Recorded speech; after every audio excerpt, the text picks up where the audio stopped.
and it'll also do new restrooms. And all of those will be located by the fishing pond. Currently, there is just pedestrian trails and which limits what kind of activities that we can do on that side of the park.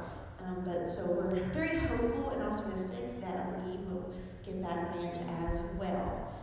In January, we'll be applying for another grant which will do lighting on the trails that are on the west side of the park. Right now there's no lighting out there, it's very dark, and so this will add some extra value out there as well. Some other news that has been very exciting is in 2021, the City of Newcastle and the City Council adopted a Veterans Park Master Park Plan. Right now, the grant that we submitted today is part of phase 3, so we are slowly working our way through these phases of improvements. The plan itself will be probably about a 20-year plan, but there's a lot of amazing elements that just will bring things that our community has always wanted and give it's just a great sense of pride for our community. We also planted this year, $50,000 in large caliber trees at Veterans Park, and in this budget we will do the same as well. And we know that there's areas that we need to plant the trees now because it does take so long for them to grow, but it just adds beauty and value to our park. We also, in the next couple of weeks, will be having our, I guess kind of ribbon cutting, but for at Lisa Cornett Park, we have replaced the playground equipment out there.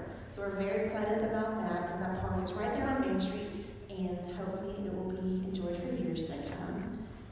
We've also added a Parks Department Director, Tanner McGuire, and so he's already doing a lot of great things, including we started having some new events, Throwdown Thursdays, which is food trucks and music and things like that on Thursday nights at the park. Unfortunately, the weather did not cooperate, and tonight we had to cancel it, but we will have several more in October. Tomorrow, we are going to have the very first Newcastle Public Schools cross-country meet here in Newcastle. And if anyone has ever tried to do fun runs or events here in Newcastle, we did not have a safe place to do that until we started making these park improvements. So we will have schools from all over the area here in Newcastle enjoying our parks. One of the reasons that we applied for the grant we did is so that there will be shade structure, restrooms, and things like that in the future, so that it makes that part of the park even more usable for everyone.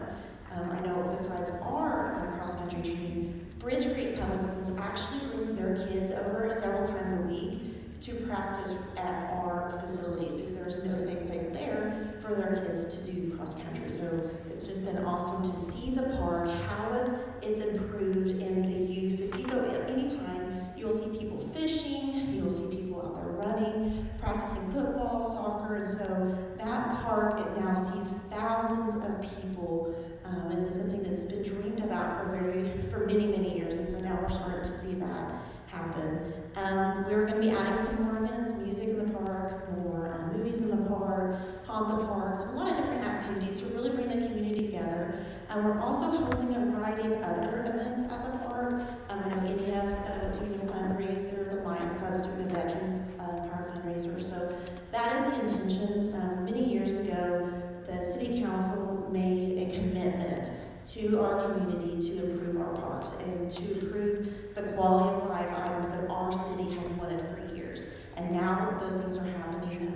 I know Kevin will talk about it in a little bit, but we actually put money in an account every single month so that when these grants become available, we aren't having to scramble for money. We will have that money there. So we actually are very proud to say, for the grants that we have already been approved for, we already have our matching funds. We're actually already saving funds for grants that we've not even been awarded for the future. So that's something that we are very, very proud of. And a few years ago, for the Splash Pad grant, we thought, wow, $550,000, that's a huge grant. Now we're to $3 million. So that's the commitment our city and community has had, and the influence our community has had in public meetings of how important parks and park improvements have been. I think that's probably most of the exciting things that we have. We're obviously growing, we've got new businesses coming, a lot of new people in our community, and we're just blessed and very excited to see the changes and being able to work with the schools and so many different groups in our parks and seeing kids and our families really enjoying all that our community community has to offer. So I think that's it for me. Thank you.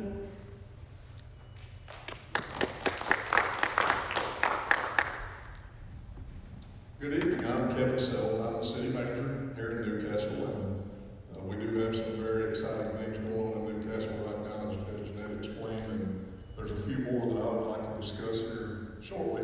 But just to give you a little bit of background on myself, I've been in public service work for 38 years. In January, coming this January, 27 of those years we spent in the fire service. The last 7 being here in Newcastle as the fire chief. And then I went on to the assistant city manager's position in the beginning of 2010. And then 3 years ago, this November, I accepted the city manager's slot that was offered by our city council. So before I get into the budgeting process for the city of Newcastle, I just want to give you a little bit of a background on why our budgeting process is the way it is, how things are budgeted for, why they're budgeted the way they are, things of that nature. I think it was about 2008, and I was the fire chief at the time. The city conducted a study, or a Bridge to 2020, is what it was called, and they brought a group of citizens together, and business owners and things of that nature, to try to determine what the city was going to look like going forward, what the needs were, what people wanted to see happen in Newcastle. Some of the things that you see happening today, as Jeanette described, are because of that plan that took place 12, 13 years ago now. So we try to follow what our citizens want. We listen to what they want, we try to put those in place. Shortly after that time, there was a survey that was sent out to the public asking, okay, what order would you like to see these things take place, the amenities and things of that nature. So the survey had come in, the fire station was talked about, water was talked about, of course the police station, the cemetery, there was just a lot of different things on there, and they were all listed in order as to what people would like to see and how that ranked. So that's kind of how our budget, or the way we look at things and how we budget for different items throughout the years. Every single year we take a look at those things. We also have what we call an Lpac Committee, that's long range planning, and it's comprised of 5 members here in the city that is appointed by the city council. And we meet and discuss all the different needs of each department in the city, which there's about 9 departments that we look at. And then the Lpac Committee looks at those and ranks those items over a 5-year period. When we make those purchases, that plan is revised, and then the items move up in the years, and they start looking at items for the 5th year out or the 4th year out. So it is very purposeful on how we actually plan for the things that we're going to do here in the city. It's not just throw a budget together and this is what we're going to do with it. No, we look at things and how to plan those things out 5 years down the road. Okay? So I'll get into the budgeting process. Maybe I can work this right. So Newcastle has a purpose-based budget. And basically what that is saying is that there are purposes, very specific purposes for the money that comes in the revenue, and it's allocated to these different purposes. Fund 1, general fund. Fund 2 is MPWA. Fund 3 is for the fire department. Fund 4 is for capital improvement projects. And we'll go through some of that stuff here in just a little bit. Within the purpose-based budget, the city can move money within that purpose. Okay, so if we're running short in one area of that purpose, we can pull funds from that purpose and move it to that item. But you cannot move money between purposes.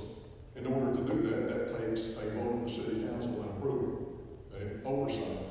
And we'll talk about some things on oversight as well. The city's fiscal year runs from July 1 to June 30 every year.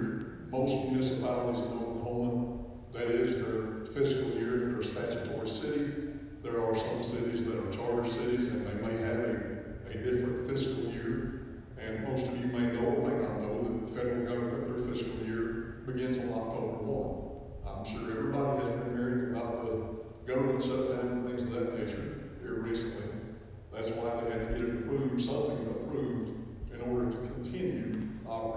in government, because the budget ends today for them. Our process begins in March every year. And the way our process goes is myself and the city treasurer will meet and start developing what we think is going to be our revenue streams for the year. And it's forecasting, it's projections, things of that nature, what we believe we may bring in. And we look at the trends that we've had over the last 3 to 5 years in order to forecast those revenues coming in, sales tax and things of that nature.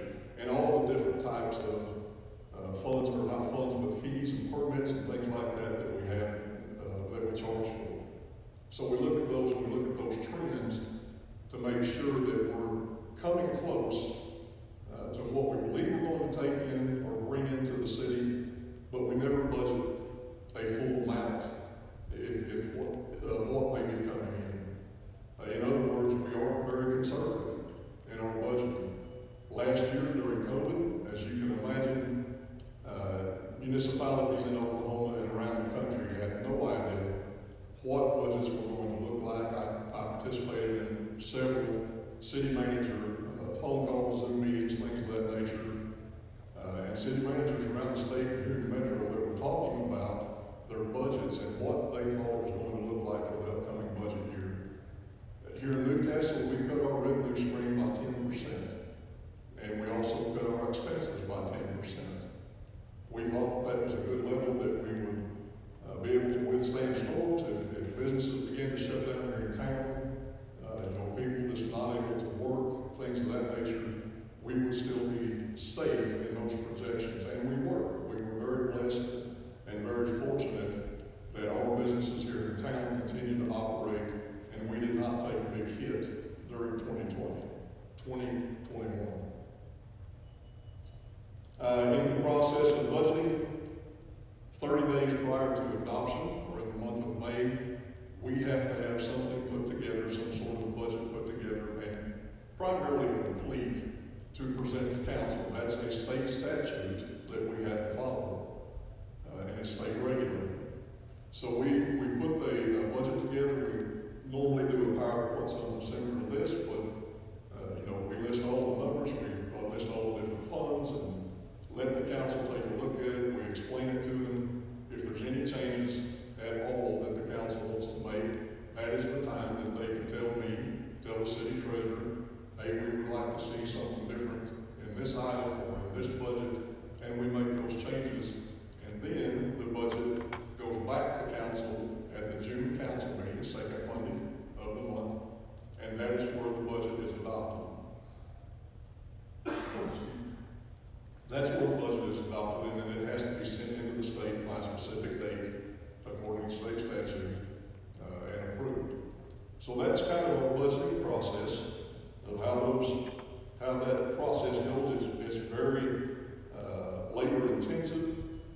We meet with our department heads, every single department head, and once Jeannie and I, the city treasurer, establishes what our revenues may look like for the year, then we bring all the department heads in one by one and talk to them about their departments. We go line by line in their budget to determine what they think they might need for the upcoming year. We look at economic factors, we look to see how the economy's doing. We drill down to what are fuel prices looking like, what are oil prices looking like around the country. Are we looking at a significant drop in oil prices that would potentially lower our gasoline costs for the city, or are oil prices going up for some reason and our gasoline may go up? So we look at that as well. Our revenue sources. Our primary revenue source, of course, is sales tax and use tax, primarily sales tax. There's a misconception among some people that the city takes in ad valorem tax or property tax. That is simply not the case. Oklahoma is basically the only state in the nation that does not receive property tax in their cities. It's all, cities live and die on sales tax. Now you go to Texas, of course, and they funding stream. But the main primary funding stream that Newcastle has, and all cities primarily in Oklahoma, their main funding stream is sales and use tax. We do not receive property tax. Other sources of funding may be permits and fees, building permits, gas excise tax, things of that nature, which are very nominal in the amounts, business licenses that may come in, hotel and motel tax, etc., things like that. Okay? That's our revenue sources. Sales tax is generated or distributed in the following manner. General fund, okay, and back up just a minute. Newcastle has a 9% sales tax rate. So 9 cents on every dollar. That used to be one of the highest sales tax rates in the area and around the metro area. Anymore, that is changing somewhat. There are some cities and towns that have a 10% sales tax rate. So we're in the same, we're at the same level as some other cities, not all, but a few, on our sales tax rate. The way that is broken down is our general fund receives 1% of the sales tax that we collect. The Public Works Authority receives 2%. Our Capital Improvement Fund receives 0.5%. And our Fire Department receives 0.5% as well. That's 4 cents that the City of Newcastle receives of all sales taxes brought in. The state receives their 4.5%, and then McLean County receives 0.5% as well. And that was voted on by the people of McLean County several years ago. That tax still has a few years to go before it expires, and I would imagine that it will be renewed at some point. When we're talking about 0.5%, this last year, that generated just a little over $1 million. Okay? So $1 million was basically sent to county to help out with different things that the county does down there, and then also 0.5% for our fire department, 0.5% for our street department. So it also generated about the same for those departments.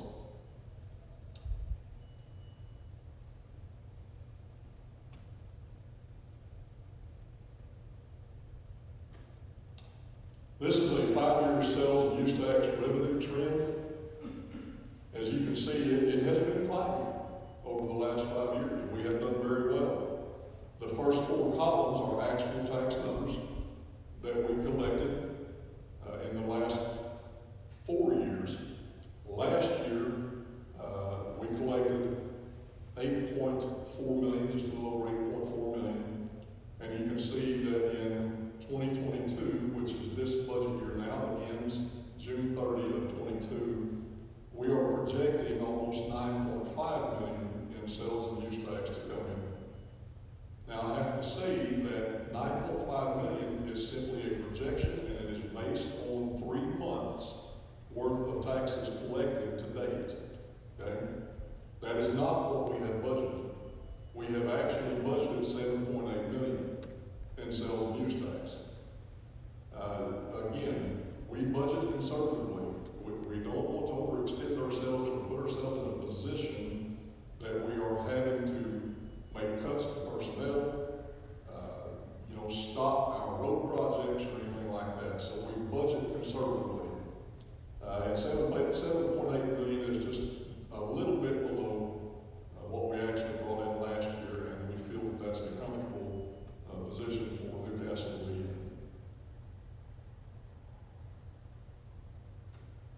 Our fund balances, this is Newcastle fund balances, and I'm sorry, I'm going to have to get my glasses, but I can see this. Unless I turn around. Right now, as of August 31st, our general fund is showing a fund balance of $3.4 million. That general fund balance includes, this is our reserve fund balance, if you will, as well. It can also be called our reserve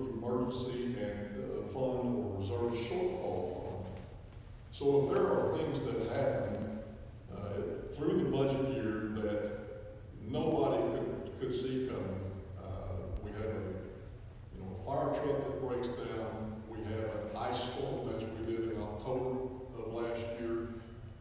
This fund balance is where the money comes from in order to take care of those issues. The ice storm in October of 20 was a little over $700,000 in cost. Without maintaining a healthy fund balance for the city, tree limbs would not have been picked up. We couldn't have afforded $700,000. It was not budgeted for. That's something that cities don't budget for that problem, but they hold an emergency reserve in case those problems arise throughout the year. Our auditors and our accountants that we use to review things that we do, they recommend that Newcastle keep at least 15 to 25% of our revenues as our emergency reserve, or reserve fund balance. Although this fund balance right now is showing $3.4 million, we have projected or budgeted a $1.9 million reserve at the end of this fiscal year. Because you see the funds that are in the general fund right now, those funds are being used as we start the new budget year. They're being used for the expenditures that we're making. You can't start a budget year July 1 with no tax money that's coming in. You have to pull the money from somewhere because the invoices keep coming in and our personnel expect to be paid. So that's where this money comes from to begin with, and then as we go throughout the year, of course, that begins to replenish, and so now we have projected $1.9 million at the end of this fiscal year, which is 24% of our revenues. Okay? So we are trying to stay there. When I first became city manager, and this has nothing to do with me, it's just how the budget laid out.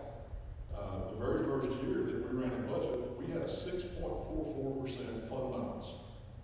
That's a little scary. So when you think about things like that, Walmart in 2013 came very close to being destroyed by a tornado.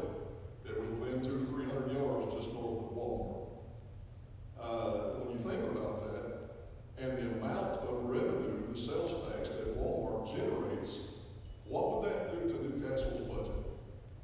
It would destroy the budget.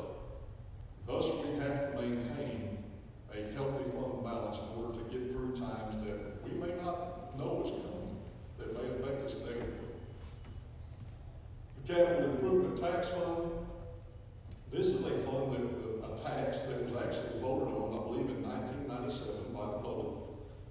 And it is primarily used for roads. 70% of the half-cent tax, we talked about the half-cent earlier, 70% of that 1/2 cent tax goes to roads, bridges, sidewalks, street signs, signal lights, things of that nature. Anything to do with the improvements of roads and bridges, and things of that nature. It does not include anything for the state highways, Highway 62, 130, 76, Highway 9, anything like that. That falls under ODOT, Oklahoma Department of Transportation. It's not the city's responsibility, and we don't have to pay for that. However, we have roughly 150 miles of public roads in Newcastle that belong to the city. So these funds are allocated toward those improvement projects. Now you may see $1.6 million on this fund balance at the end of August. But we actually have $1.2 million budgeted for road projects for fiscal year 22. They just haven't occurred yet and they haven't been paid yet. But this money is already allocated or encumbered for those projects as we look forward. 30% of that capital improvement tax goes to different things such as youth programs, Boy Scouts, Girl Scouts. It goes to the Senior Citizen Center. We support them on a monthly basis as well. It can also go to building projects here in the city. If we need to remodel a facility or build some sort of new facility for the city, that 30% money can also be used for that purpose. I'm sorry, I'm getting dry. The PWA fund, Public Works Authority Fund, That is also a balance that is used for emergencies that may arise. It's also used for projects that, that we may take. Thank you very much, ma'am. That we may need to budget for. We can draw from that fund balance. Believe me, there are plenty of emergencies that take place in the water department all the time. If your water's ever been cut off, you know exactly what I'm talking about. We have lines that break. We have pumps that go down. There is nothing that is inexpensive when you are working with the water department and the materials and supplies that they have to use. We are looking right now at extending an 18-inch water line down Portland Avenue. And I was speaking with our city engineer yesterday. The 18-inch water line, the pipe, the material, as of last week, is now $75 a linear foot. And we're talking about 3 miles worth of line that the city needs to lay all the way down to Highway 9. So this money that we bring into the PWA is allocated toward those types of projects, and without this money, those projects do not get done. They just won't happen. Water Sewer Impact Fee Fund. Water impact fees, sewer impact fees are used for improvements to either the water system or the sewer system, respectively. Okay, so if we are going to upsize an 8-inch water line, we want to upsize that line to a 12 in any given location, we can pull funds from money from these funds, the water impact fees, to do that project. We cannot use water impact fees or sewer impact fees for maintenance items. That is not how the ordinance reads, and it was established that way for a purpose. Economic Development Authority Fund. This is a fund that was established in order to serve businesses in town to some degree. It's also can be used, and we just did it recently on a marketing and branding project for the city. Money for our economic recruitment activities, trying to recruit businesses to come here. We had some things done, and we had the city branding redone, and we're working on materials now to be able to send out to businesses and things of that nature in order to try to recruit those businesses to town. This is where this money would come from, Economic Development Authority Fund. Parks Capital Improvement Fund. The revenue that is generated in this fund is from building permits. It is called linkage fees. Every new residential permit that is issued at the city of Newcastle includes a $200 linkage fee that goes directly to parks. Cannot be used for any other purpose other than parks. And this has regenerated to some degree, but all of the parks, or all of them, the trees. If you've been out to Veterans Park, all of the trees that were planted, I believe last year, those were purchased with this funding. Okay? The park equipment or the playground equipment that has just now been put in at Lisa Cornett Park, recently installed, it was purchased with these funds. So that's what these funds are allocated for. And of course, one of my favorites is the fire station fund. We have right now a little over $1.4 million sitting in the fire station fund. We do have plans to build a new fire station, Station 1, main station. It will be in the 600 block of South Main Street. The land was purchased for this project, I believe, a year and a half ago.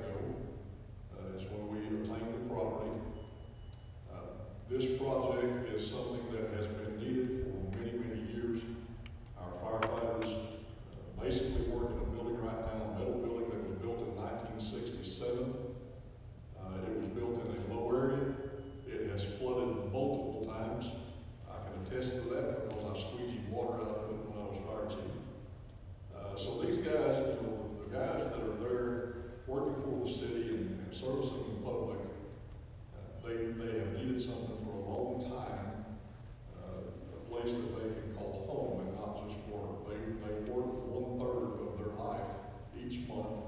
at the fire station. A few years back, and I believe it was in 2011, maybe 2012, the city attempted a bond issue in order to build this fire station. It also had some other items included in this bond issue. But the public spoke very loudly that they did not want a bond issue to fund a fire station or any of the other projects that were included. And by a 90% to 10% vote, I believe this bond issue was shot down. And they indicated very clearly, City of Newcastle, if you're going to build a fire station, you're going to have to do it with the funds that you have coming in. Thus the reason for the fire station fund. The City Council at the time established this fund. They began putting back, I believe it started out with $10,000 a month into this fund, and thought, you know what, at some point, we're going to be able to build a fire station. We will still have to finance a lot of the fire station because we're looking at a $4.5 million to $5.5 million project. Fire stations are not cheap. But they did have the foresight and the understanding of what the public was asking, what they were telling them that they wanted to see happen. They did not want a bond issue, so this fund was established. Wastewater plant fund, there is a lot of talk, a lot of times about our infrastructure within the city, and I'll back up on the water here in just a second.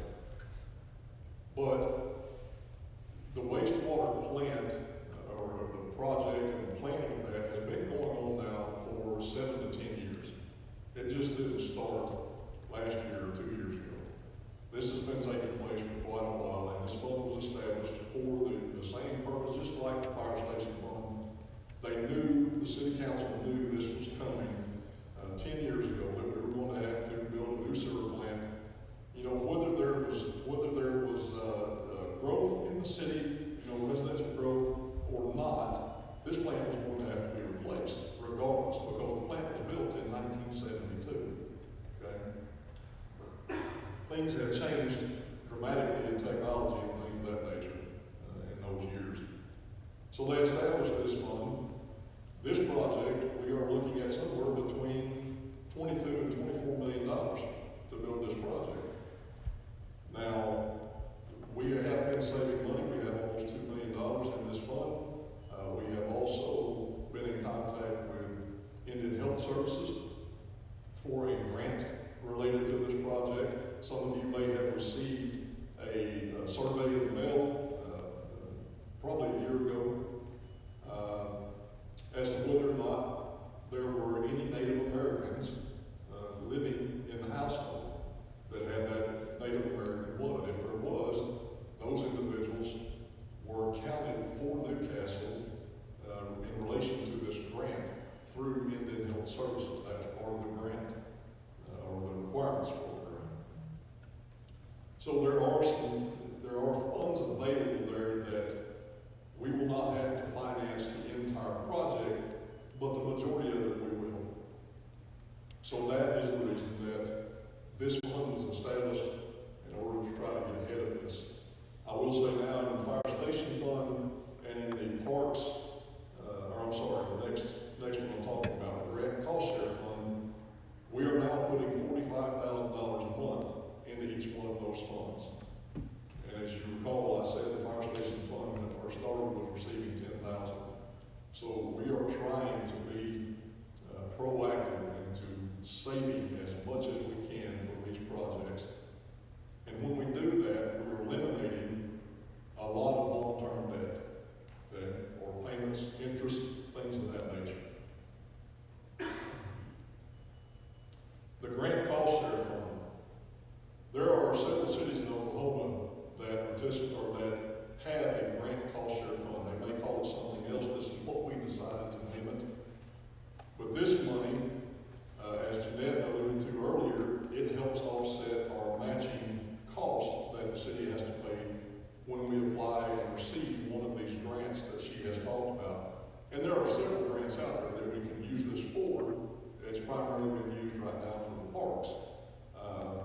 A lot of grants, they may be 50-50 match, like Jeanette talked about. There may be 80-20 grants. There may be 90-10 grants where we have to come up with 10%.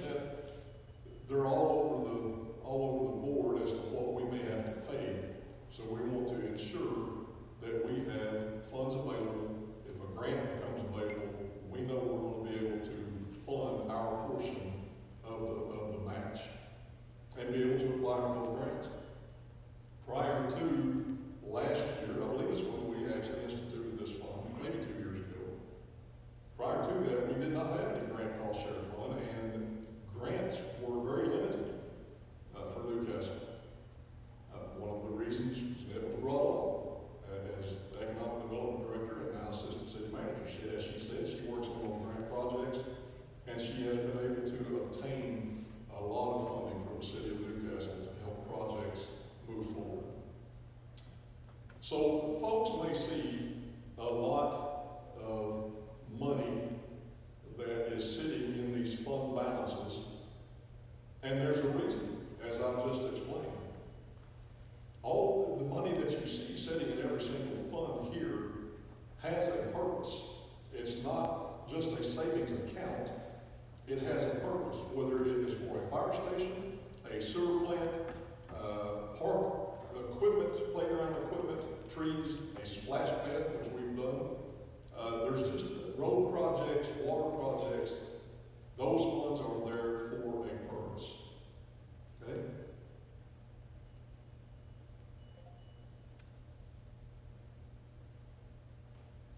And in closing, I'll just say that, the City Council that we have now, and myself, our City Treasurer, probably the most important thing that we want people to realize when we are handling public funds, and it is your tax money, we understand that, completely understand it. We also understand that the public expects us to be good stewards, and that's exactly what we have done for several years now. There is nothing that is hidden from public view. As Billy explained earlier, if there are any questions whatsoever, and I have done this before, anybody that has any questions, any concerns, please call me at the office. Set up a time to come visit with me. I would love to meet with you, go over the budget, talk to you more about how it operates, any questions that you might have. I know that we can answer them for you. Thank you for your time.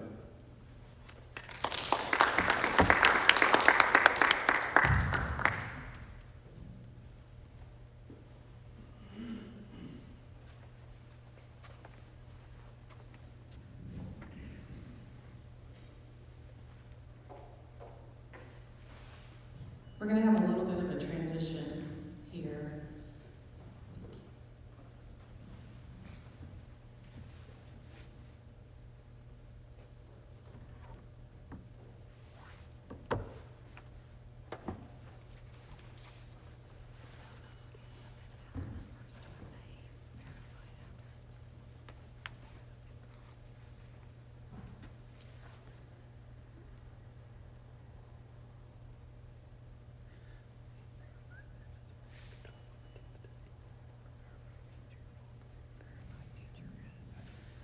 My name is Melonie, Superintendent of Newcastle Schools, and I just appreciate everyone who's here this evening and also those of you who are watching at home. I'm going to pick up where Kevin left off and talk about how important it is to us as a school district to be transparent and to be open about what we're doing. That's the reason for this forum, is so that we can start to educate folks who would like to know more and engage with us to know more about how our budgets work. You're going to hear some similarities, but you should hear a lot of differences this evening about how city budgets function and also how school budgets function. But I want to start by doing some celebrations just like Jeanette did, because we have a lot to celebrate. I'll talk some tonight about some of our frustrations, because I want to be honest about that. We have some things that aren't functioning as well as we would like for them to currently.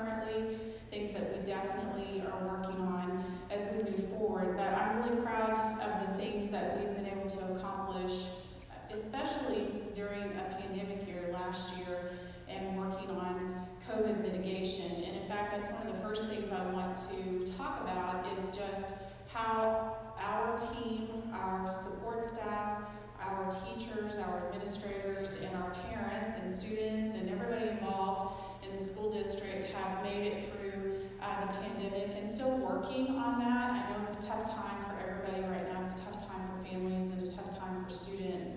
But I'm really proud of our team. They have stretched themselves so much in just being responsive to our students' needs and our families' needs. And they're still doing that, and they're feeling the strain of that, just like maybe you are in your own household or your own businesses or your own organizations.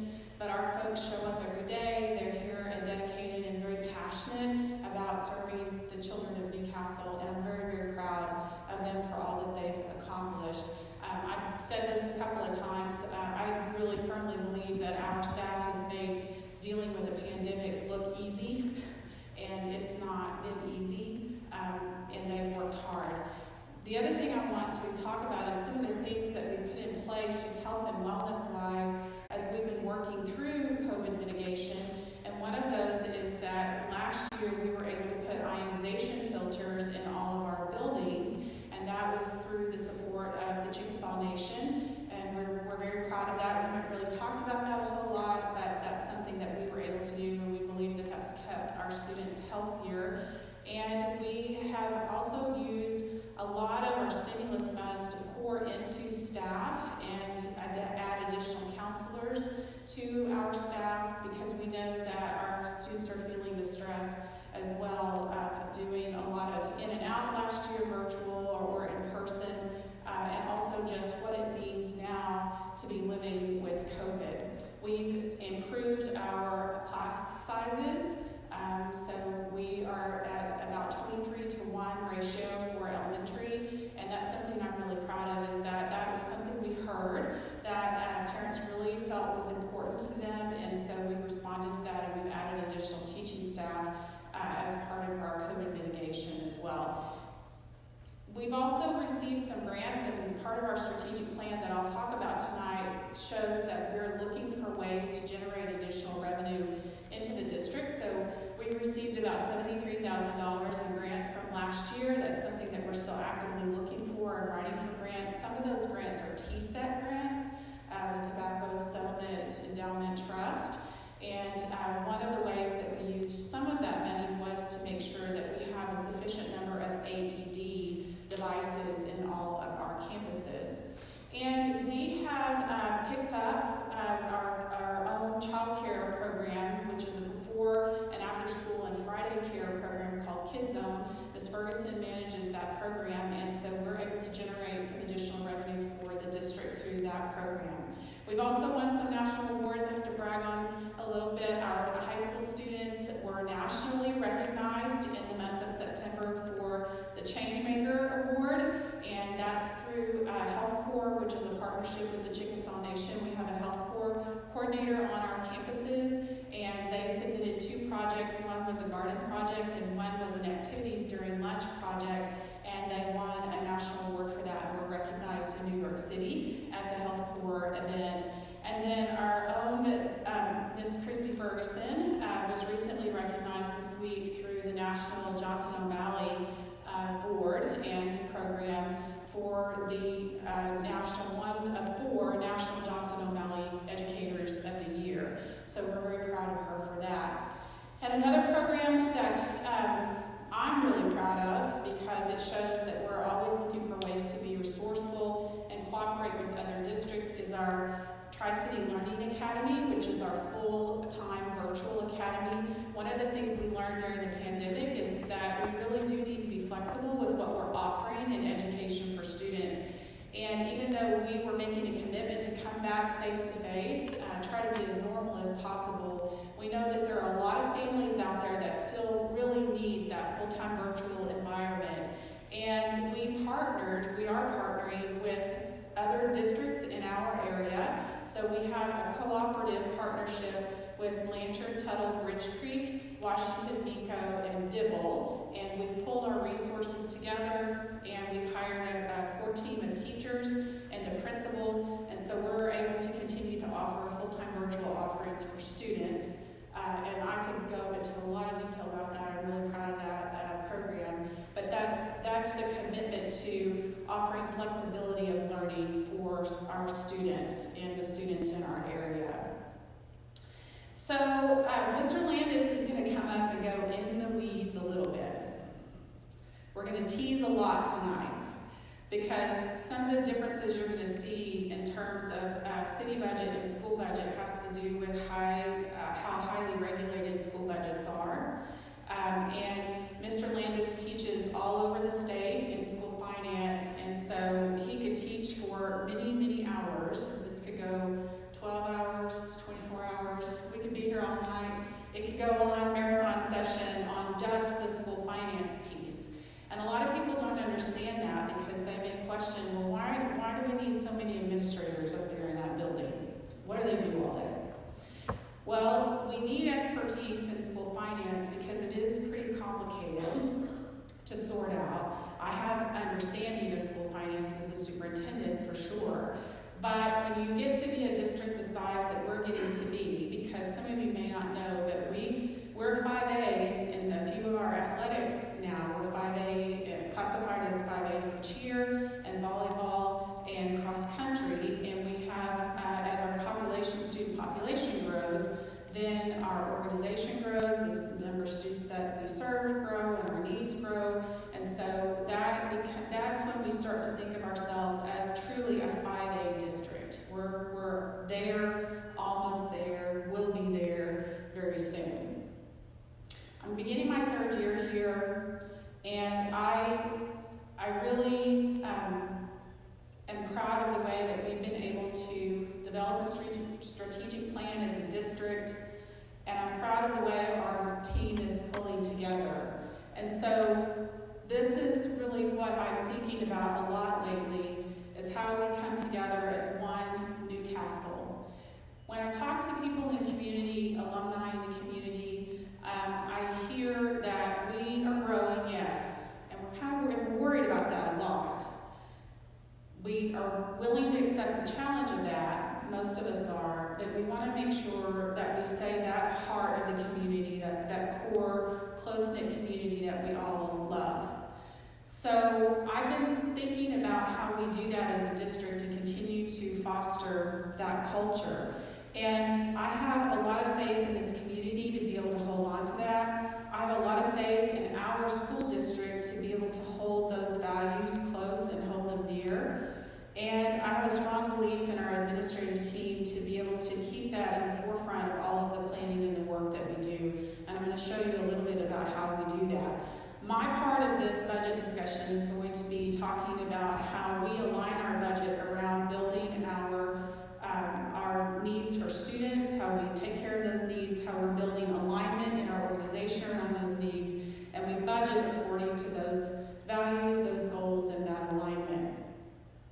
I want to talk a little bit about our team just so that you know that we are human beings, we are people, and we have families, and we have experience, and I think it's important for you guys to know who's speaking to you about all of that. So before I get into my part of the presentation, I want to tell you a little bit about Mr. Landis. He's been with the district for 9 years. He has a master's in educational leadership, and prior to coming into school work, he had his own business, a technology consulting company, and he operated that business for 20 years. And I've already mentioned that you're going to get a discussion in school finance tonight that a lot of educators around the state have benefited from because he travels around to conferences across the state and talks a lot about school finance. Ms. Ferguson is our assistant superintendent, and she's been with the district since 2007. She has recently won an award, as I said, for her work with federal programs because she coordinates all of our federal programs, special services, Kids Zone, and anything that's sort of those specialty areas. Ms. Ferguson is the person that pulls all of that together. She does a lot of work with English language learning students, and her expertise coming to us from Middale because she worked with homeless youth and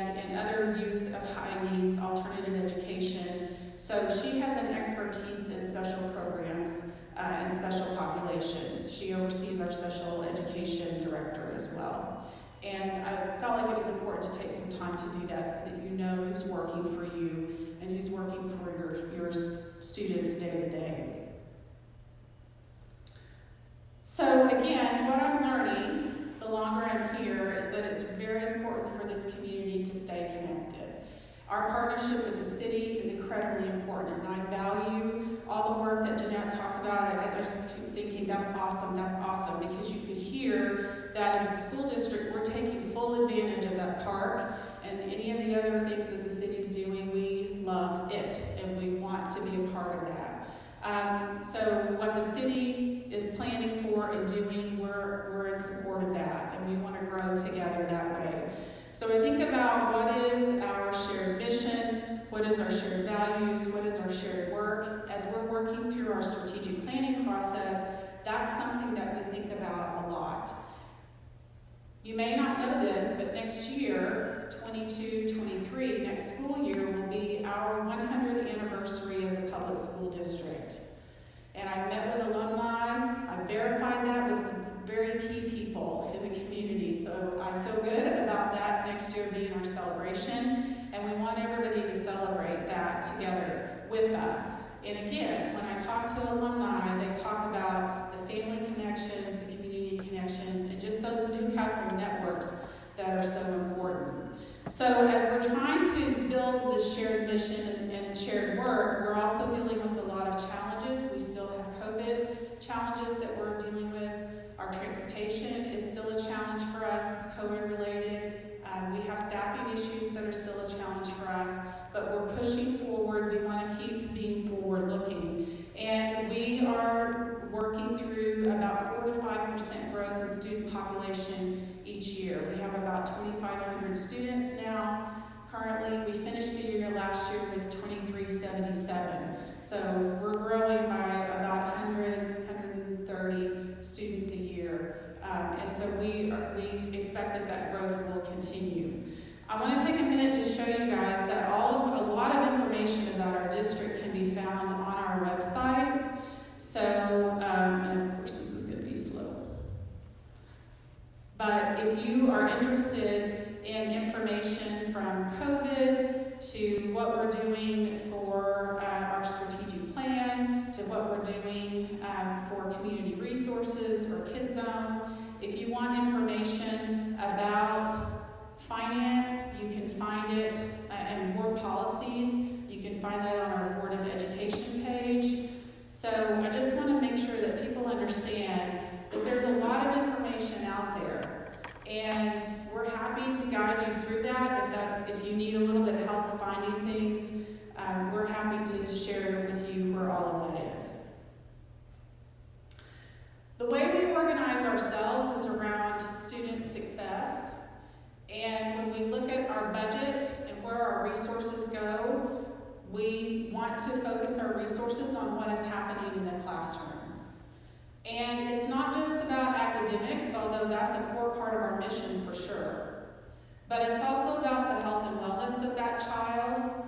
So when we talk about healthy practices, Health Corps being on our campuses, those grants that we're doing through TSET, where we've had to align all of our health and wellness policies, that's a part of our mission.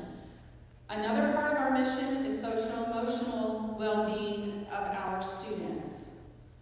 You know, are we engaging them in extracurricular activities? Do they have enough quality programs around them so that kids can be engaged?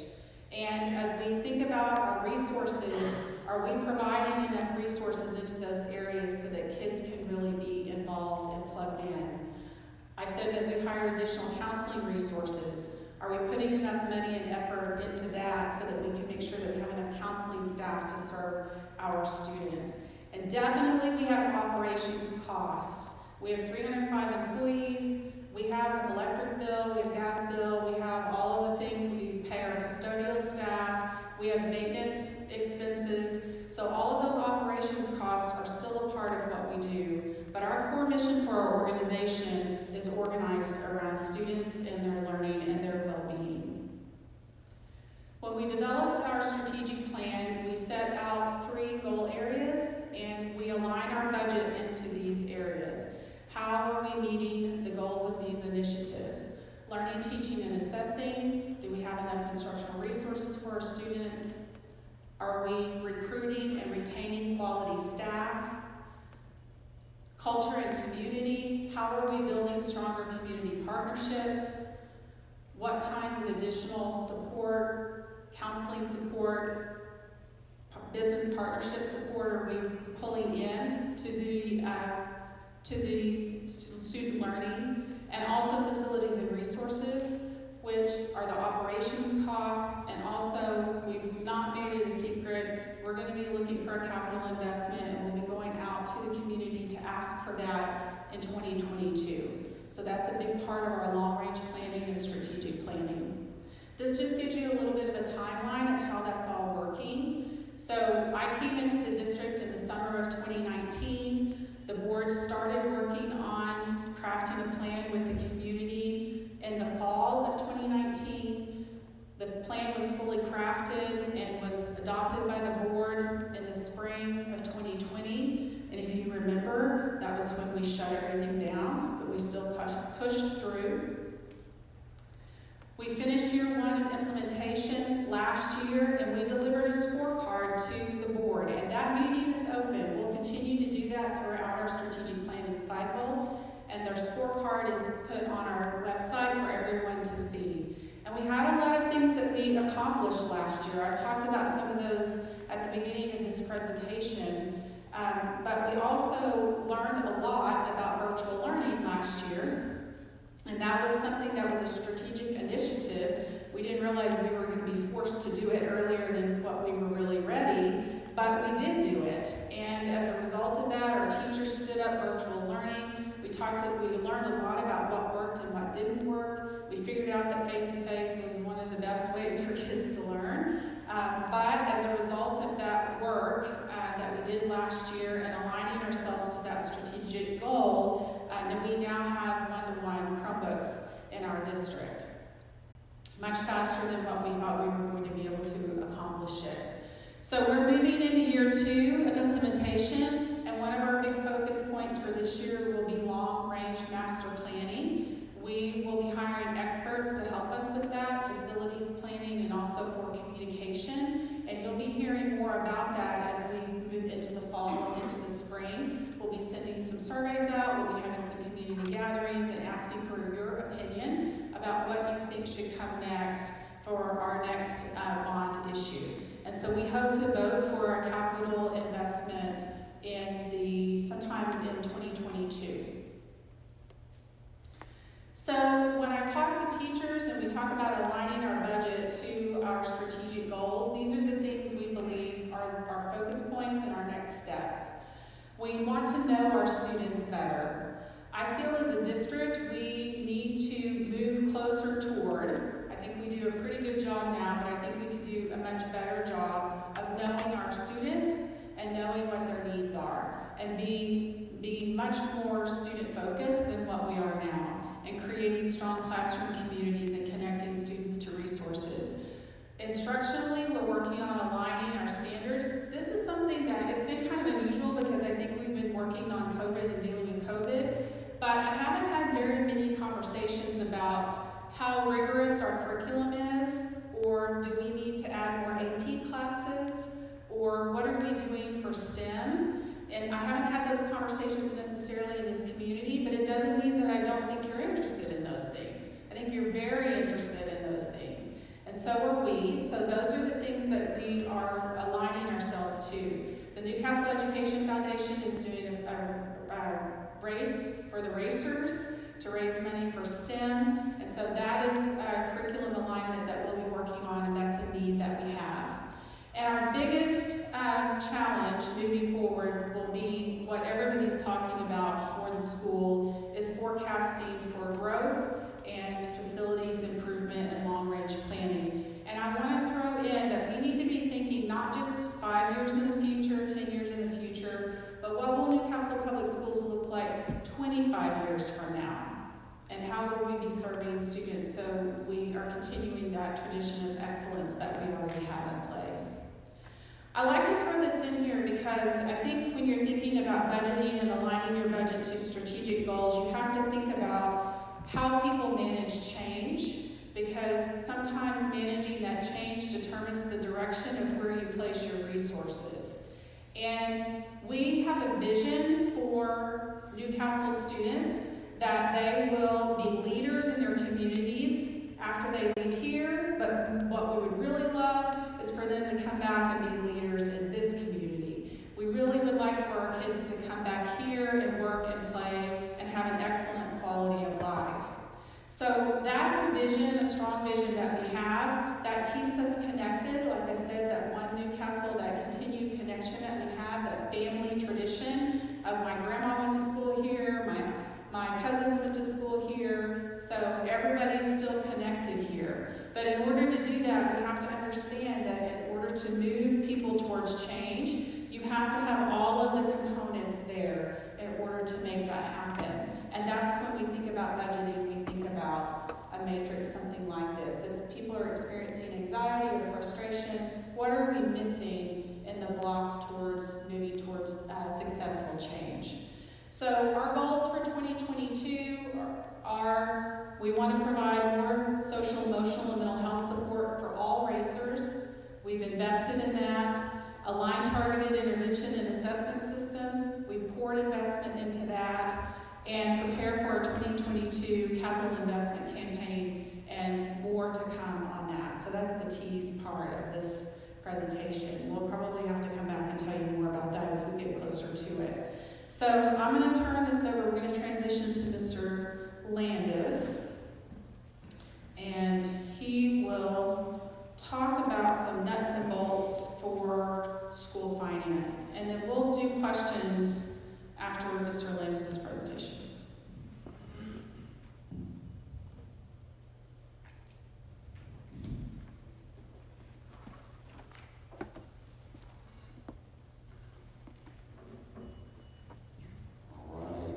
Right. Well, the best news that I have for you right now is that I'm the last speaker, so that's kind of exciting. I don't like following Dr. Howe. She's a much better speaker, and she gets to talk about all the fun stuff. But we're going to make it through it. It's going to be good. Gene, are you with me? I knew you would be. So there were a lot of different things we talked about and thinking about preparing for this, but one of the things I get questioned about a lot is just about all of the different, see, now that you like Kevin, I don't want to redo Kevin. I'm trying to not say that. There's one right there. So I'm a slow transition. We've already determined that. This is going to be get away from this little story house here. Perfect. So what I get questioned about a lot is all of the different types of pots of money that we give. And there are a lot of different types of money. And I thought maybe this would be a good time. I've got about 20 minutes, so hold me to that. If everybody starts doing this, then I'm going to know I'm getting close to the end.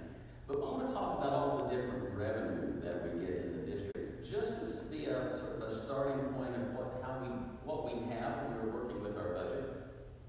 And lots, like Dr. Howe was saying, I do teach these different pieces of this around the state. A lot of these little pieces, I don't really understand that. That's probably an hour and a half lesson, that I do. When I teach for people that have to come, because we all have to have continuing credits, just like a lot of industries do. So I have sort of this captive audience when we're doing these longer presentations.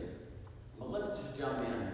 For the school, we have 5 different funds. Kevin talked about the different funds that he has. We have a similar situation. Our general fund is what nearly everything comes out of. So, accurately named, I think, the general fund.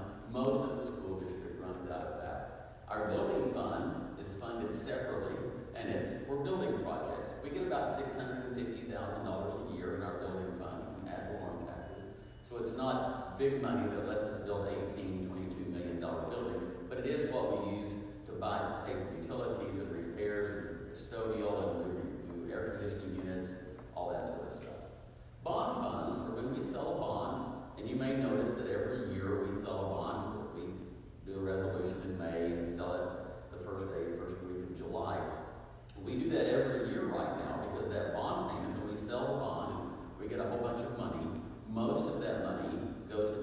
payment on a bigger structure type of bond that built this building and built our early childhood center and did the add-on over there. And what else it has built. But that we sell a bond every year to make our payment. But there's some money left over. In the early days, some of that went to transportation. There was $100,000 for transportation. But by design of the way it was voted in, it's now transitioned over to technology. So the bond funds are nice because when we get the money in July, we know exactly how much money we're going to have. The rest of our money we don't really know. It's sort of like sales tax. We do projections and we hope, but it kind of depends on a variety of things how much money we get. Sinking funds. The sinking fund is related to the bond fund because when we sell the bond, the taxpayers pay ad valorem taxes to pay that bond back. Those monies go into a separate fund called the sinking fund, and its only use is to make that bond payment and pay it off. People have asked me why it's called the sinking fund. I don't know. I think it's because you get a sinking feeling in your stomach when you get that bill in March. Maybe that's what it's from. But its only use is to make the bond payment to pay that off. The last is the activity fund. There's been a lot of confusion about that fund over the years because of the activity fees that we used to charge. They're not really related. The activity fund is a separate fund for all of our cash that comes in, primarily student raised. So when you're buying yearbooks or buying candles or cheesecakes or poinsettias or what blue and gold sausage, all of that stuff, all of that money goes into the activity fund for all of our student activities. So it's all separated out by purpose. But tonight, I want to talk about the general fund. It's certainly the biggest, and most of the operations run out of that. So our general fund has 4 sources of revenue. Pretty easy to break down. You have local, county, state, and federal money that fund all of this. So let's just jump into how some of those work. Local funds primarily are ad valorem taxes. So when you pay your ad valorem bill, none of it goes to Kevin, right? A lot of it goes to Newcastle schools. It goes to 3 different places at Newcastle schools. We won't go into they're called mills, but it's basically a percentage it's the tax percentage. 36 mills go into the general fund. That's our ad valorem taxes for the general fund. 5 mills go into the building fund. And then the part that goes into the sinking fund varies year by year based upon the amount of property that we have for the assessor's office to tax. Right now, I think it's at 40 mills to pay for the bond funds. So ad valorem taxes, but it's local funds. Local because it's our taxpayers that are paying the money. We also have bank interest. We used to make money on that even since I've been here, but we are no longer making any money in bank interest. Local grants and donations. If a company donates $10,000 for playground equipment, that money would go into the general fund in our local funds area. And then there's just miscellaneous money, lost textbooks, you lose a library book, all that kind of stuff, just miscellaneous things. So looking at our real money, our ad valorem, last year in local funds, so Kevin, we are on the same fiscal year as Kevin, so July 1 is the beginning of our fiscal year. And so what I did, I thought, let me just show you what our money was last year. We just ended that. In fact, we just certified with the state this morning or yesterday. All of these reports that will all be going on the state transparency website in December. Last year, our local funds, we collected $4.8 million. Of that, 4.6 was from ad valorem taxes. So that's how much money, these taxes that you're paying on your houses, that's how much is coming into the general fund each year. Now, second thing we have is county funds. Not much there, but we have it. It's a separate little pot of money, county 4 mil and county mortgage tax. So with ad valorem, there is the 36 mills that goes in, and there's the 5 in the building fund. There's another 4 that comes into the general fund from the county. The county 4 mil, it's an interesting deal. Way back in the day, when we used to have black schools and white schools, the taxpayers were taxed 4 mills to fund the black schools. But since desegregation happened, and everything was merged together, they opted, as people, we never give up taxes, right? The taxes weren't given up, but we still collect the 4 mil, and now what happens is all the 4 mil that's collected in the county, so we're mostly McLean. We have a little bit of Grady County, but we're mostly McLean. All of the taxes that are collected in McLean County go into one big pot, and the county treasurer divides that out amongst all the schools in McLean County based upon attendance. So that's one of the reasons we worry about attendance a lot, not just because we want kids in school to learn, but kids in school also provide more money for us. So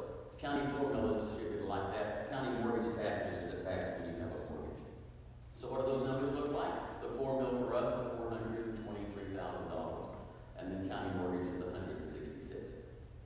Now, state funds. This is the big pot. This is the money that comes to us from all the different types of things in the state of Oklahoma. So I've said here state funds, taxes, non-SDE. So SDE is one of those acronyms. For us, that's State Department of Education. So this is money that's outside the State Department. This is money that's been granted to us through the legislature. And these are 4 different taxes and then school land. Let's talk about how those work. Gross production. Well, that's a tax that oil and gas producers pay on what they produce, production tax. It is collected and distributed by county. So in McLean County, all the producers, they pay their tax. The tax commission looks to see which came from McLean County, and it's distributed the same as the county 4 mil, based on attendance of all of the schools in McLean County.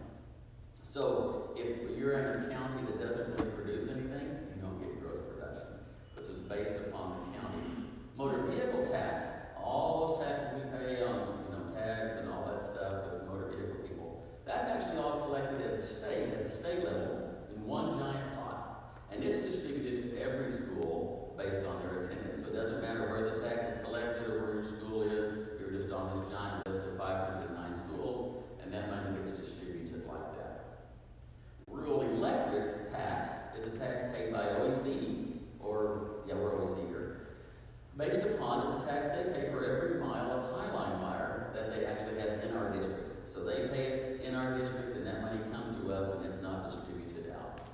And it actually goes up a little bit every year.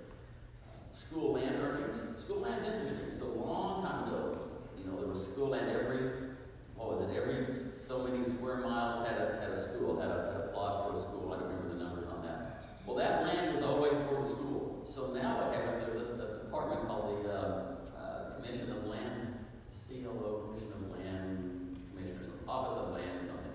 Well, they deal with all of this school land. They still own all of it, but there may be mineral rights, and so if people have been producing oil on that, those mineral rights go to the land office. They may be renting that land out to farmers and ranchers. That comes back. There's money. There's a big corpus of money in that, and with them that has interest. So the land commissioners, they take all that money for the whole state and collect all these minerals and rents and all that, and then they distribute it out much like motor vehicle. So one big pot of money each month, and they distribute it out to the 509 school districts based upon attendance. So it's not really a tax, it's just earnings and rentals and royalties. And then we have vehicle tax.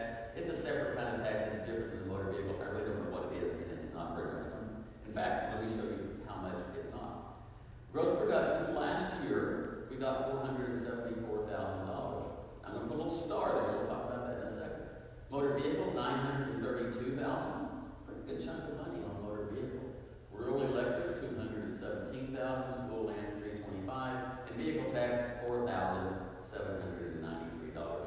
We don't turn that kind of money down, but it's obviously not terribly significant in our overall picture. So what's some of the issues here? Well, gross production's an issue, right? When oil starts tanking and everybody stops producing because oil's like at $4 a gallon, well, that's a big chunk of money that we don't make. It takes 3 or 4 or 5 months for that to actually hit us. But if I'm looking at $475,000, and production goes way down, that's pretty ugly. And we have seen that be as low as $200,000. So you think $270,000, that's a chunk of money that we have to deal with that variable. The others are actually fairly stable. But they've got these stars on gross production, motor vehicle, rural electric, and school land. That says these are chargeable against other funding. So just kind of remember that, how we're talking about that. We're going to come back to that at the end. But when you see those numbers, that's some of the money that we've earned as a district. It's not local, it's state tax. But the state is going to take that away from us in another place, so just kind of think about that. Now, then we have state funds from the State Department of Education. When we hear every year the legislature goes into session, in February, and they have all these wranglings, and there's all this, how much are we going to fund education? When they finally fund education, what really happens is they give a big chunk of money to the State Department of Education. And I think this year, we're at $3.2, $3.5 million, if I remember right. It's a pretty good chunk of money that they get. The State Department Department takes most of that money and gives it to schools, and takes the rest of it to either run their department or to provide some of their other funds that they give us, like textbook money or reading sufficiency and that sort of thing. So the State Department gives us state aid. That's our big chunk of money. We're going to come back to that at the end and kind of look at how that's really calculated. But that's a big chunk. So when we're talking about the legislature funding schools, they fund that through state aid.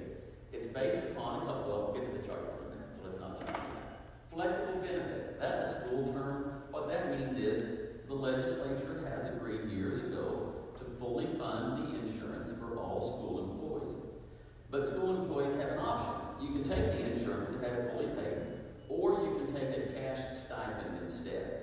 So just as an example, the insurance right now is costing us $615 a month. If you're a teacher, you can take the cash stipend and get $65. If you're a non-teacher, you can get $189. So that's where that big variance is. It really makes a lot of sense to get the insurance. But because it's flexible, you can take the cash or you can take the insurance. They call it the flexible benefit, but it really means the insurance. So when we pay for the insurance of all of our employees, or we're paying that salary stipend to them, we are getting nearly all of that back from the state. They tell us on the front end how much they're going to pay us based upon our numbers, and how it ends up is how it ends up. But it's pretty close. So they do pay all of that. Textbooks, we hear that argument every year we talk about textbooks, and a few years ago they decided to quit funding textbooks for a couple of years, and now they're back, and then they added a whole lot more to it. So that's just an allocation we get based upon the number of kids that we have, some money that they give us to pay for textbooks. Miscellaneous accounts, there's lots of other little things that schools get money for. You know, we have an alternative ed program here that we started last year called the Drive Academy. They give us $12,000 a year to contribute to that, and it costs me a little bit more than that to run, but we get $12,000 for that. We get money, remember the third grade reading law that happened several years ago, and it's still around, and they're always massaging it a little bit. Well, that's under the Reading Sufficiency Act. So we get a chunk of money to help with the remediation and the extra tutoring that we do to provide for the reading. And then career tech. So career tech, maybe not a term that you're particularly familiar with. You know what the career techs are, or Norman and those guys. Well, there's career tech in public schools, and they fund different programs. So for us, it funds our ag program. It puts funding into our ag program. Funding into our computer program. We have 2 teachers here on staff at the high school that teach computer classes. And it funds the Family and Consumer Science program that those of us who are old know as the home ec program. So we have a really good Family and Consumer Science program as well. So the money that they pay us to help offset our cost is from career tech. So how much money does that look like? State aid last year was $5.1 million. So you think, well, ad valorem was $4.6 million. Yeah, it's a pretty big chunk of money. So it's very important to us. The flexible benefit, all that insurance or the cash stipends, that's $1.5 million. Textbooks is $109 last year. This year it should be $230 because they reworked all of that and gave us some more money. When we do a full textbook allocation, we're probably spending $350,000. So 109 was nice, 230 is nicer, but we're still having to contribute other general fund money to make that happen. Miscellaneous accounts of $103,000, and then career tech puts in $61,000 to fund our 4 teachers and a lot of the projects that they do. So that's how that looks. Now, federal funds. You hear school people a lot talk about the different pots of money. We have all these different pots. This is where the pots get really tricky. The other money, gross production tax, it's just in our giant pot and we can do whatever we want to with it. When we get to here, there's all of these rules. And this is one of the things that Mrs. Ferguson spends 60 hours a week ding-donging with because there are lots and lots of rules. So I'm not going into all of the different programs. There's a whole lot of programs in these categories. But the title programs are really for children who are disadvantaged and need help in remediation. Special ed, you know what special ed is. Indian ed, so our Native American students, we have 2 pots of money that provide services for our Native American students, and that was the genesis of Mrs. Ferguson's award this year. Stimulus funds, so that's the stimulus. Right? We didn't have that until last year. This is all the money that's come to us from the federal government. It's a federal fund. And then child nutrition. So you may not realize that our child nutrition, our cafeteria program, has a lot of funding from the federal government. So if you're a free student, if you eat for free, we get an allocation from the federal government for that. If you're a reduced price, you pay 40 cents, and the federal government pays us more. And if you're a full pay or full price kid, we still get some money on that as well. Here at Newcastle, if you have any friends that you talk to that haven't quite filled out the free and reduced application this year it's really tricky for us because this year, due to the stimulus package and all this stuff, every child eats free, which we are feeding a whole lot more kids than we normally do, which is kind of fun. But nobody wants to fill out the free and reduced lunch app because they don't need to, because their kids eating free. But we get money from that as a part of that state aid formula. And right now I'm projected to lose about $200,000 in this year's funding because we only have 500 students who have qualified as opposed to 737 we had last year. So we tried, but we're just not getting people to fill those out. So it's kind of wild. So what do the numbers look like in our federal programs? So in all of our title programs, there's 400,000. Special ed has a little more, 440,000. Native American Indian Ed, 86,000. And stimulus funds that we received last year, 1.2 million. There's really 3 million in stimulus funds, but we have to spend it and then we claim it, and it's over a 3-year period. So that's the money that we received off of claims from last year. And then child nutrition is $725,000.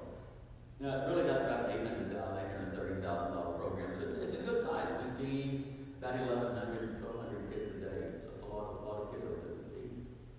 Now, let's jump back for a minute and talk about state aid. This one's really complicated. This is one of those that I teach for like an hour and a half of all the different pieces, and I'm sparing you from all of that. But there's a couple of pieces I want you to think about. So the state aid, like we talked about, is money from the legislature. Legislature funds the State Department of Education. They pay that money to us with an amount they call the factor, and that's the amount that we get paid per student.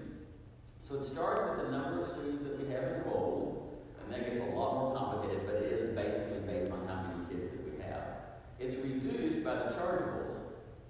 And so all those things that had the star, they're going to take that money away, and then we get additional money for transportation. So let's see if this next slide is the numbers, and then we'll talk about how that works. So this last year, our allocation before anything was deducted was $11.8 million. So when we run the calculations of how many kids and all the special categories times that factor, we're at $11,800,000. But then we take out ad valorem, because we collect the ad valorem, right? So we take out the $4.6 million that they say we could collect. It's actually how much we could collect, not how much we do. And then the other taxes, which is how much we actually collected, and that's the gross production and the motor vehicle and stuff.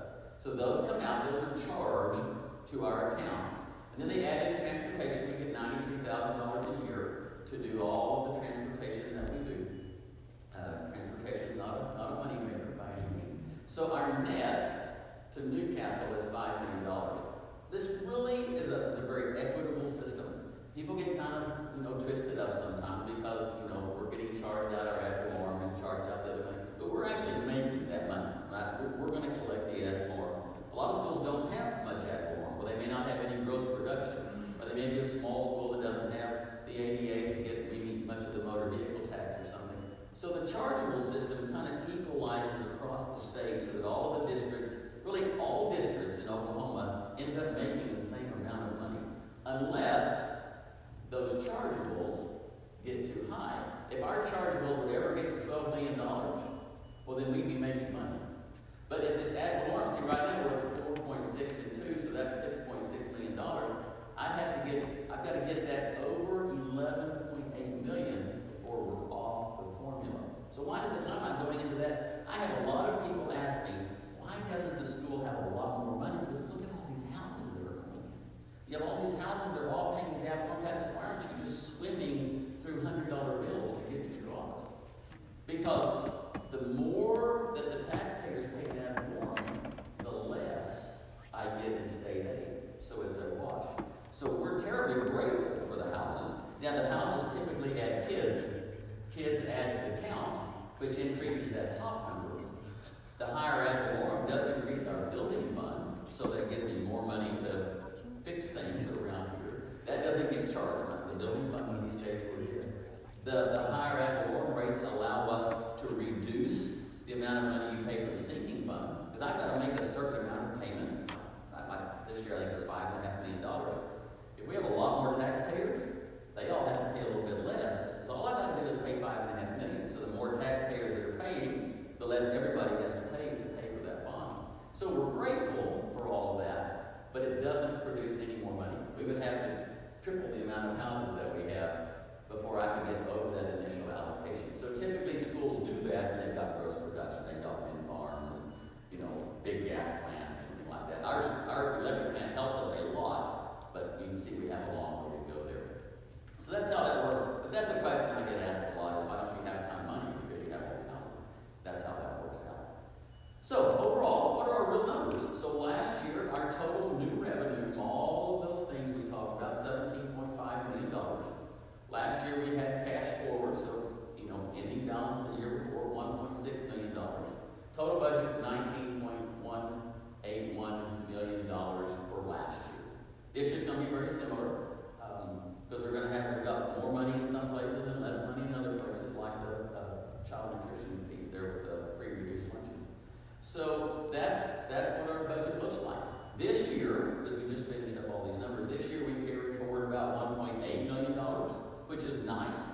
We are, like Kevin, we're pretty conservative. We like to make sure we have money to pay the bills. And, you know, a few years ago when things got really stinky with the economy, we were looking at maybe riffing teachers. We don't like that discussion, so we made sure we have enough money that that's not an issue for us.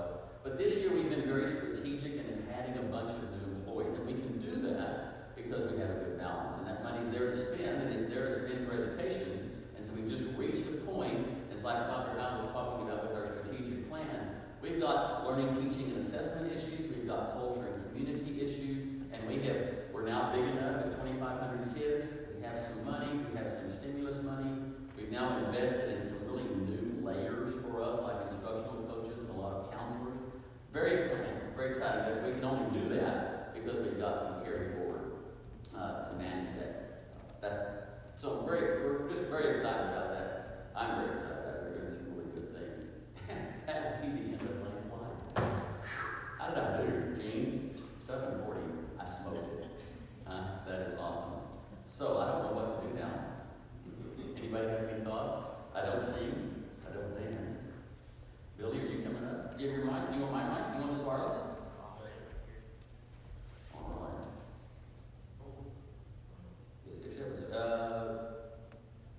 Christy, would you turn on my number 845? Turn on my, she's the wireless. That'll be fine. Yep. There you go, sir. Perfect. Hey, if you don't mind, I know I saw some people getting some questions, and we do want to take some questions here. If you can just give us about 5 minutes just to kind of get the questions collected. If you were sitting here and you have had some questions, Galen, can you give me the model wave? No, go ahead, there you go. This is Miss Gaylor, she's sitting in the back. If you have some questions, if you could get them to her so that she can get Tyler involved in this. But 5 minutes just to kind of initially get some of these questions, and then we will go from there. And if you're okay, we'll probably do the questions from right here. If y'all are okay with that, because that's a lot easier than them running up the stairs and running down the stairs and then running up the stairs and then running down the stairs. And we don't want to kill them tonight. All right, so with that, 5 minutes, and then we'll be right back.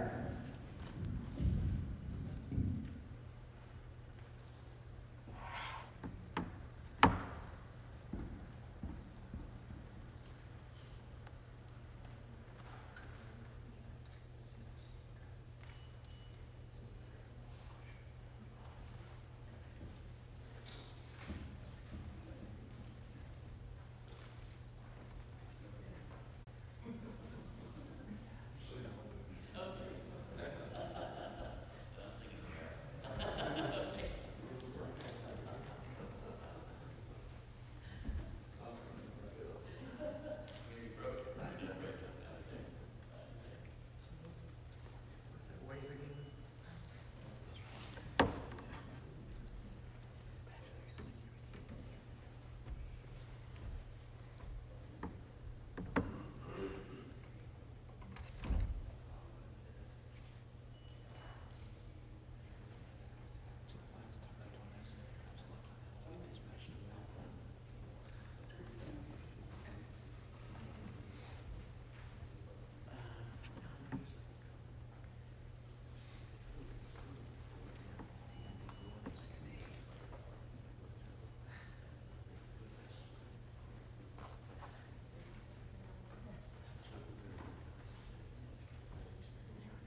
Billy's mic should be on.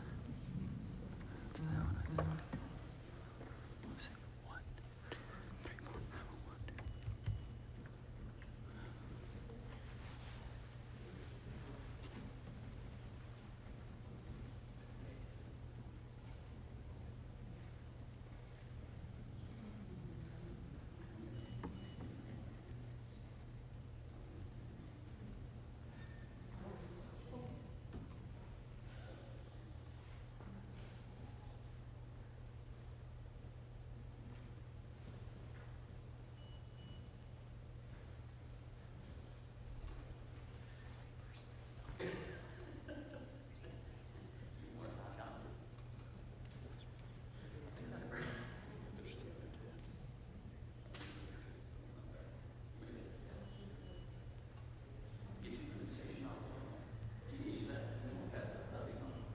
Do you want to use this one?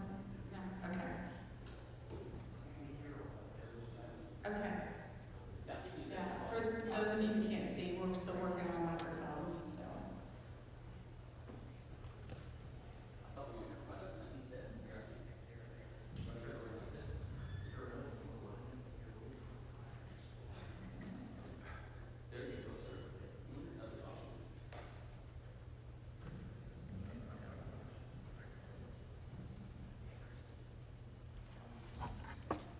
Okay, if y'all are ready, I'd like to go ahead and look at some of these questions. I know we have 15 minutes. Sorry, I didn't mean to proofread here. We have about 15 minutes. And some good questions here. I first want to just say thank you. You know, you really think about this. How many other communities would have something this in depth and detail? And so we're really blessed that we have this. And what I really like, if you're watching online, if you're watching here, if you're still confused about some of this, or maybe something didn't make sense, they have said, please schedule with us. So with that, I am going to ask some questions here. Let me get them in order. All right, I like this one, and this would be for city and school. This person just asked, how much money legally can the city and school district carry over each year? So the school has a cap, 13%, and that they can carry over each year. Some districts measure their carryover based on, precedent or past history. Some school boards have it written into their policy that you have to have a certain amount of carryover every year. Some school districts have it set at 7%. Some districts have it set high, like maybe 12%. So that's a local decision, but the State Department does cap districts at about a 13% carryover every year. It is based on school size, so the bigger you are, the less percentage that you have. And right now, we're under a moratorium from all the stimulus money, so I think 2 years, they don't have to worry about that. For us, our practical cap is about $2.2 million. The city is not capped on carryover. It just depends on, what kind of revenue comes in. If our taxes are higher than what we've actually projected, then of course our carryover is going to increase. However, if we are carrying, 45%, 50%, something of that nature into the next year, then obviously we are not providing services that the citizens need or want. That's a really good point. And one that I would agree with is a question I had sitting here is, okay, I have difficult enough with just my personal checking account, and I only have to report to my wife on the bank.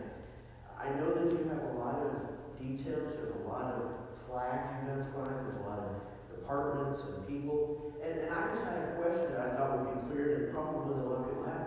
How often do y'all have to sit down with your auditors and just kind of go, okay, are we in the legal realm? Are we in the place we're supposed to be? How often does that happen? Just curiosity. Well, we don't necessarily have regular contact with our auditors, but we do have regular contact with our accounting firm that we use. And our city treasurer is usually the contact person, has a lot of conversations with them.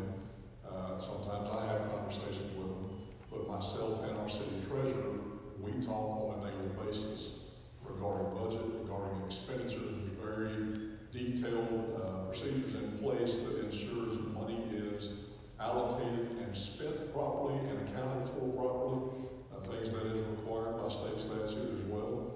And then once a quarter, which is coming up here real quick, myself and the treasurer will take a close look at the entire budget of how revenues are doing, how expenses are increasing or decreasing, where the money is actually going, whether or not we need to make adjustments in our revenue streams or our expenses.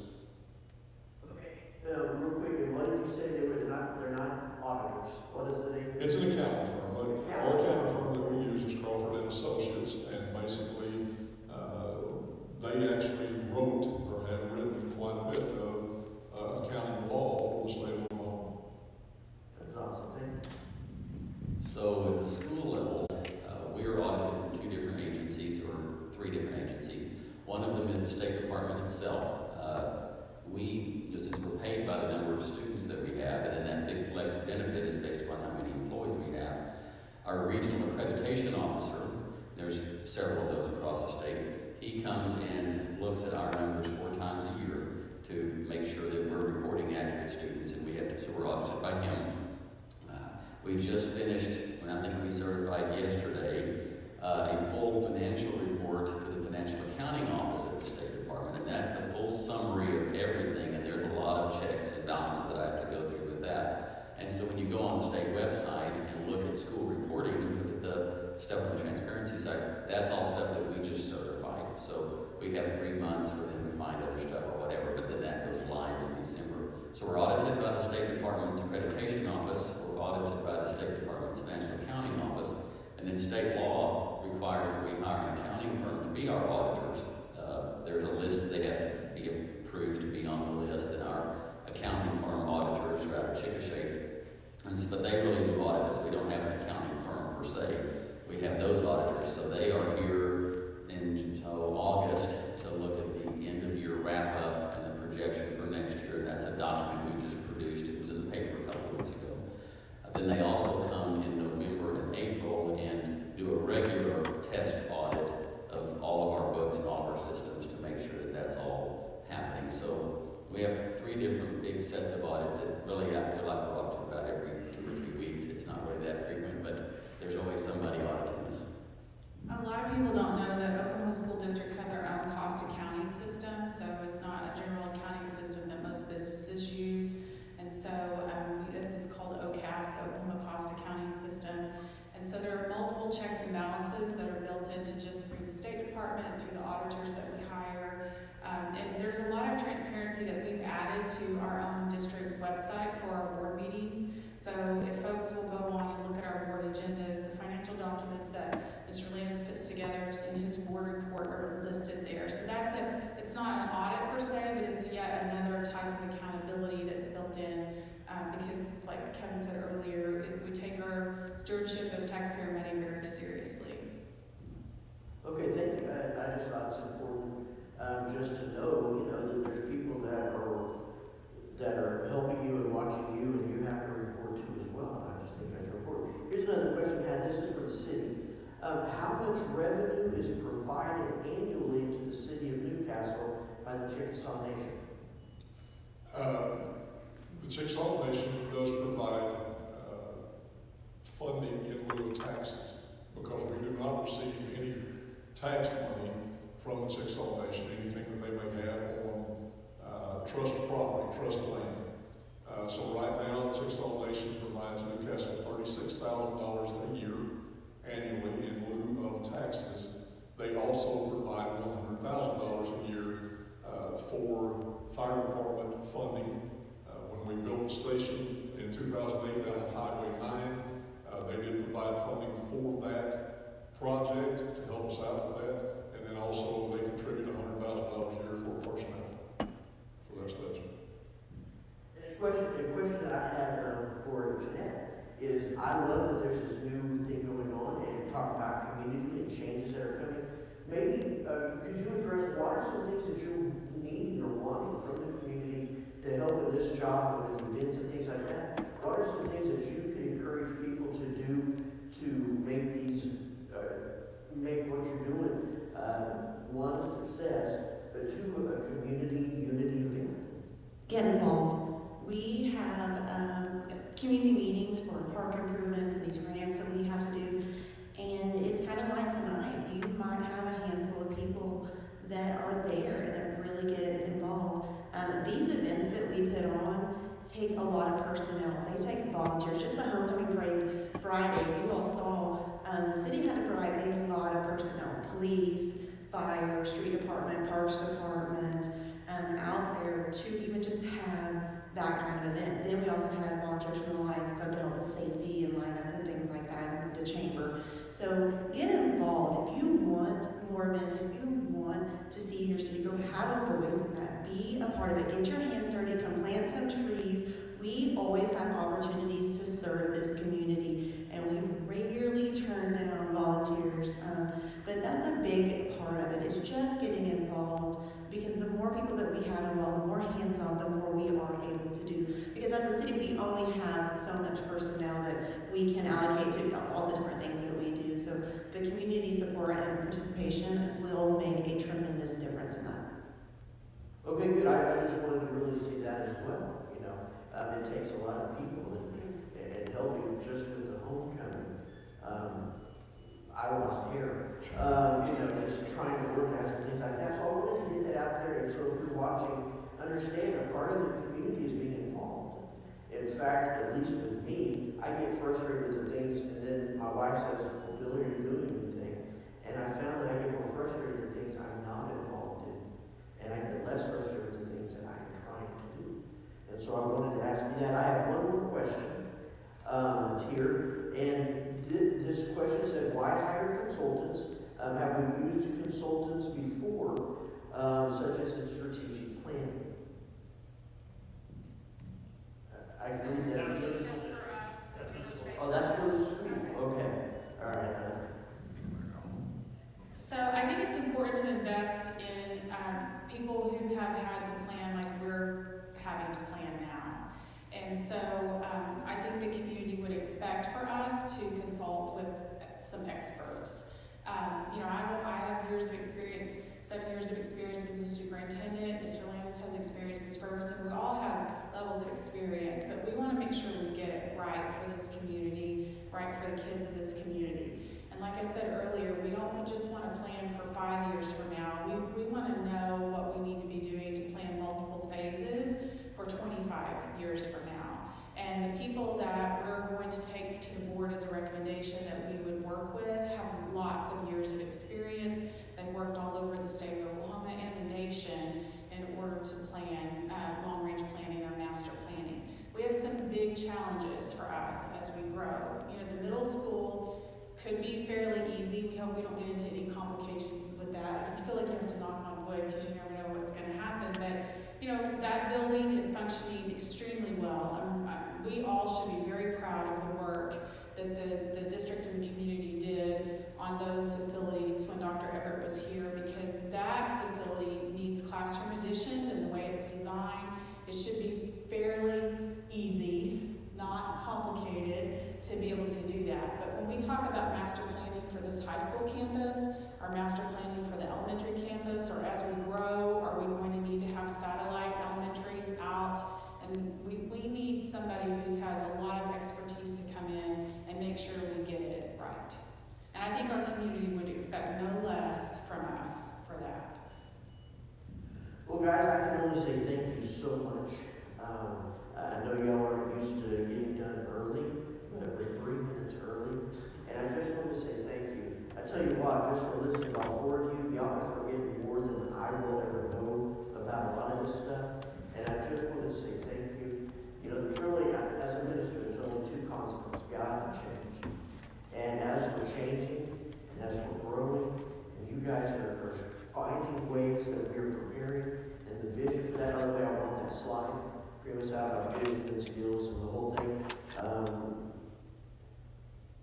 I can't begin to tell you how much we as a community support you and appreciate you and understand the hours that you don't tell any of us about that goes into what you've showed us tonight. And I tell the people online as well as here, it's on Facebook Live in the chamber, it's on some other places, that's there for good. And if you need to go back and find out what's going think this is an excellent resource to let the city of Newcastle know this is how we are planning for future change, future growth, and most important, our community. So just on top of everything, I just want to say thank you, appreciate you, and know that you were supported. Okay. Thank you guys for being here. I want to say thank you for you guys for being here. I encourage you now as we leave here, as we turn off our devices that you're watching on, to remember, we are a community. Now, if we all agree with everybody on everything, then some of us are not needed, and that's much more like a cult. But the fact that we can love each other through differences, that we can work together in unity as a community, I love that.